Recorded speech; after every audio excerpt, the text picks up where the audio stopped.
বাংলাদেশের রাজনীতিতে আমরা অতীতে দেখেছি যারা বিজয় লাভ করে তারা রাষ্ট্রের মালিক হয়ে যায় তাৎক্ষণিক, আর যারা দেখা যাচ্ছে যারা বিজয় হয়েছে তারা 51 পেল আর যারা 49 পেল তারা তাৎক্ষণিক পর্যায়ে হয়ে যায়।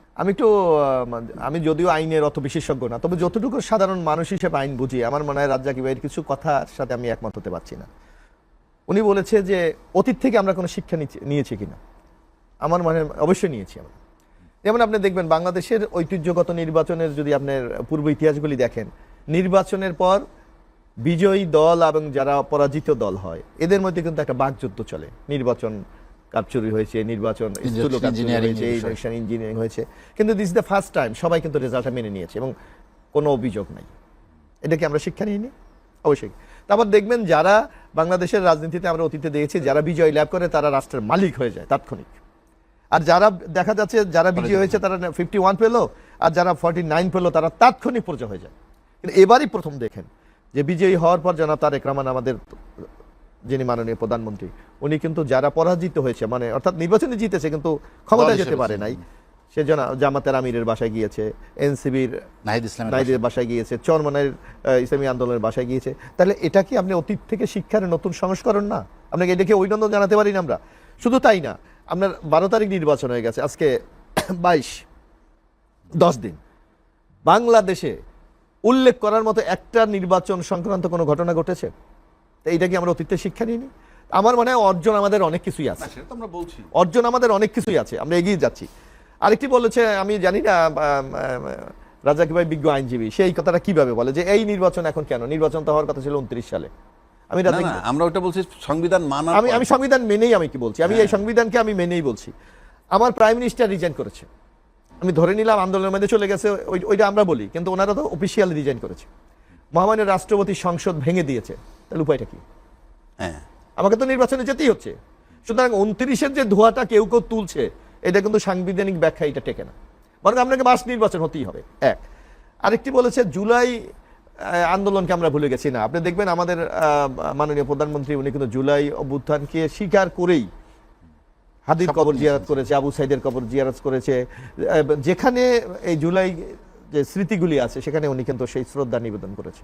এবং উনি আমরা বলেছি জুলাইয়ের শপথ অনুষ্ঠানটিও একটু ব্যতিক্রমী একটা অনুষ্ঠান হয়েছে, একটা প্রকাশ্যে রাজপথ হয়েছে। হ্যাঁ, এখানে সংকটটা কোথায়? যে রাজ্জাকি ভাই যে সংকটটা বলেছে যে বিএনপি জুলাই এই যে গণপরিষদের এটা আমরা শপথ নেইনি।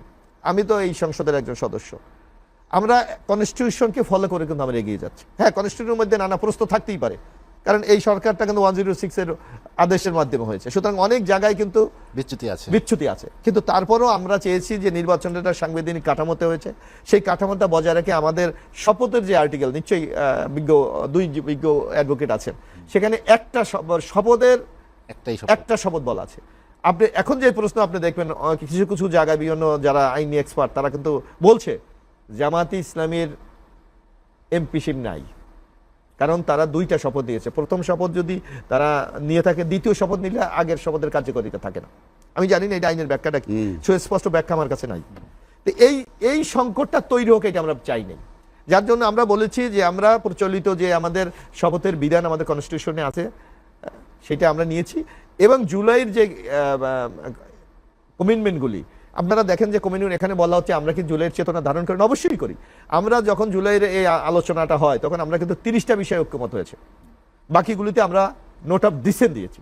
এবং আমরা যখন এই ঐক্যমত কমিশনের রিপোর্টটা প্রথম প্রকাশিত হয় তখন কিন্তু নোট অফ ডিসেন্ট তারা প্রকাশ করেছিলেন, কিন্তু যখন সিগনেচারের জন্য এটা রাজনীতি আহ্বান করা হয়েছে তখন এই তারা নোট অফ ডিসেন্টটাকে অ্যাভয়েড করেছে। আমরা কিন্তু তাৎক্ষণিক আপনার মনে থাকার কথা বা রাজ্জাকি ভাই বেলাল ভাই মনে থাকার কথা, বিএনপির পক্ষ থেকে বলা হয়েছে বিএনপির সাথে প্রতারণা করা হয়েছে, কিন্তু আমরা একটা বৃহত্তর গণতান্ত্রিক উত্তরণের সাথে এবং বাংলাদেশের মানুষের আকাঙ্ক্ষাকে ধারণ করে আমরা সেদিন কিন্তু স্বাক্ষর করেছিলাম। এখন আমরা কি বলছি? এখন আমরা বলছি জুলাইয়ের প্রত্যেকটি বিষয় সংসদে আমরা উত্থাপন করব, যদি সংখ্যাগরিষ্ঠতা এমপির মহোদয়রা এটা অ্যাকসেপ্ট করে অবশ্যই আমরা সেটা মেনে নেব। সুতরাং বিএনপির এখানে ধোঁয়াশার কোনো কিছু নেই, আমরা স্পষ্ট বলেছি পার্লামেন্ট সার্বভৌম, সুতরাং পার্লামেন্টের যে সিদ্ধান্তগুলি নেবে সেটাই আমরা আগামী দিনে বাস্তবায়ন করব। একটু 1 মিনিট নেই, নাহলে পরে ভুলে যাব। উনি বলছে যে সরকার চলে গেল, সরকার চলে যাওয়ার পর সংবিধান মোতাবেক নির্বাচন। কারেক্ট। কেমনে? সরকার চলে যাওয়ার পর নির্বাচন হইতে হবে 3 মাসের মধ্যে। সেটা হলো 7ই নভেম্বর 2024-এর মধ্যে, যদি কোনো কারণ না হয় আরো 3 মাস পাইলে 7ই ফেব্রুয়ারি 2025-এর মধ্যে। এরপরে 2026-এর ফেব্রুয়ারিতে নির্বাচন সংবিধানে নাই। আপনি এই মেয়াদ পার হওয়ার পর রাজনৈতিক দলগুলি যদি ঐক্যমত হয়ে, এখানে তো একটা বিশেষ ক্রাইসিস মুহূর্ত। আমি বলতে চাই, আপনি ওইটাও তো ধরেন রাজনৈতিক দল, এটা বিশেষ ক্রাইসিস, তো রাজনৈতিক দলগুলো যেটা ক্রাইসিসে গণভোটই করছে, এখন গণভোটে আপনার রাষ্ট্রপতির আইন মোতাবেক ওত নেবেন। যে মানে না সেটা তো বিএনপি আমরা তো বলেনি মানি না, এখনো। আমরা তো সেটা বলি না না। না না না মানেন নাই, মানে আপনি ওত নিতে হবে, আপনি তো ঢুকতেই পারবেন না সংবিধানটায়। কেন বলছি, তাহলে আবার সংবিধানটা দেখাইতে হয়। এই সংবিধান আছে 142-এ বলা আছে, 142 অনুচ্ছেদে, যে 2/3 মেজরিটি দিয়ে এই সংবিধান সংস্কার করতে পারবে, যেভাবে মন চায় সেভাবেই ধরতে পারেন। এটা তো আগেও ছিল, না না রাখেন, কিন্তু ব্যতিক্রম আছে কোথায়?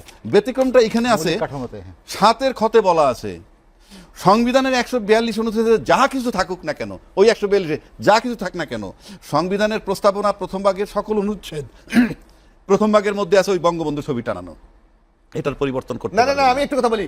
আপনি সংবিধান পরিবর্তন এখানে বলা আছে, সাথে আপনি দেখেন যে কোনোভাবে এই সংবিধান পরিবর্তন করা যাবে না। সেটা তো- এটা কোন ধরনের গণতান্ত্রিক ব্যবস্থা? আর কথা তো সেটা না, একটা স্বৈরাচারী কথা ব্যবস্থা হলো তো আমরা স্বৈরাচারী ব্যবস্থা। adjust করতে পারি আপনি না। তাহলে করলে কি হবে? আবার 7-এর 1-2 মোতাবেক রাষ্ট্রদ্রোহী মামলা হবে। এবং 7 বছর জেল হবে, সেটাও বলে হ্যাঁ, যাচ্ছে। 7 বছর জেল হবে।